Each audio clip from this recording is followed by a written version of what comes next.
I intended to remain as faithful as Penelope was to her Odysseus. To me, the irony was too much.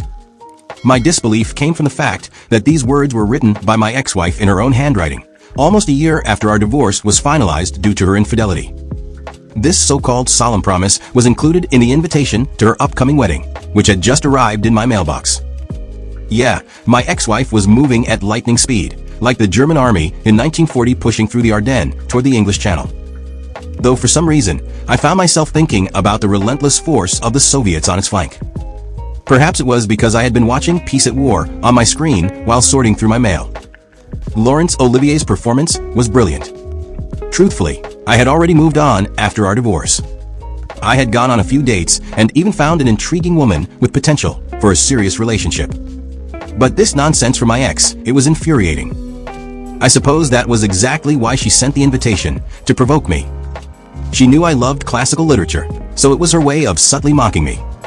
She also knew about my temper. It was almost like she was daring me. I could picture her laughing as she sent the invitation, wondering if I would have the audacity to crash her wedding. When I had caught her cheating, I found him asleep in my bed. I lingered just long enough to snap a few quick photos before they noticed me. Then, without hesitation, I sprinted forward and landed a few solid punches right in the guy's crotch.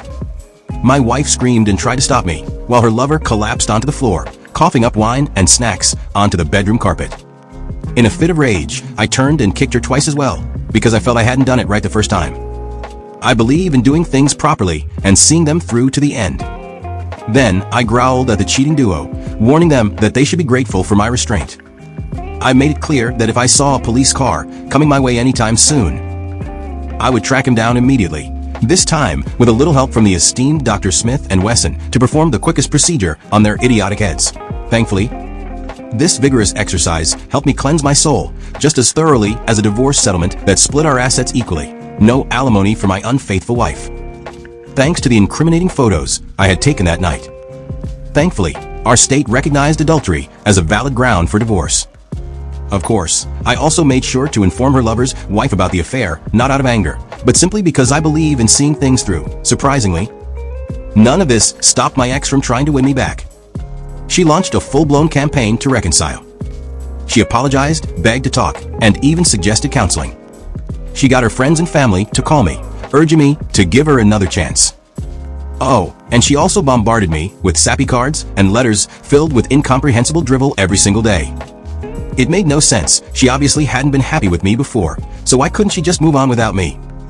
I didn't understand it, and honestly, I didn't care. Then, a few months ago, she finally stopped trying. Now I knew why. A simple internet search led me to a wedding website where I discovered the identity of the latest poor fool. Penelope, my ass. There was no way she would have waited 20 years for her Odysseus to return.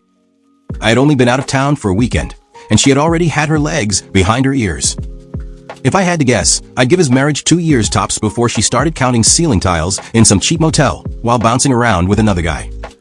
Her new fiancé's work email and phone number were easy to find, so I sent him an email. I attached copies of my divorce petition and court order, both of which listed his name as the reason for the dissolution of my marriage. I also included the incriminating photos from that unforgettable night. Along with the attachments, I wrote him a congratulatory note advising him to consider signing a prenuptial agreement, just in case. The next day, I received an email from the guy. "Why are you doing this?" Rather than replying with another email, I decided to call him. "Brothers before?" I said casually. I could hear him chuckle on the other end. He seemed like a reasonable guy. "No, seriously, why?" he asked again. I had no reason to be mad at him, so I told him the truth. "Your lovely fiancée, who also happens to be my ex-wife, sent me an invitation to your wedding. She included a note about how devoted and faithful she's going to be to you. That pissed me off.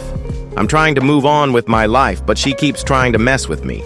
After everything she's done, I don't trust her. Maybe you do, that's your problem. But I figured I'd send you this message. What you do with it is up to you. I'm done with it." The guy listened without interrupting. "I have no idea what she told you about how our marriage ended, but just in case I could save you some future heartache, I wanted you to have the full picture." When I finished, he simply said, "Thank you," before hanging up.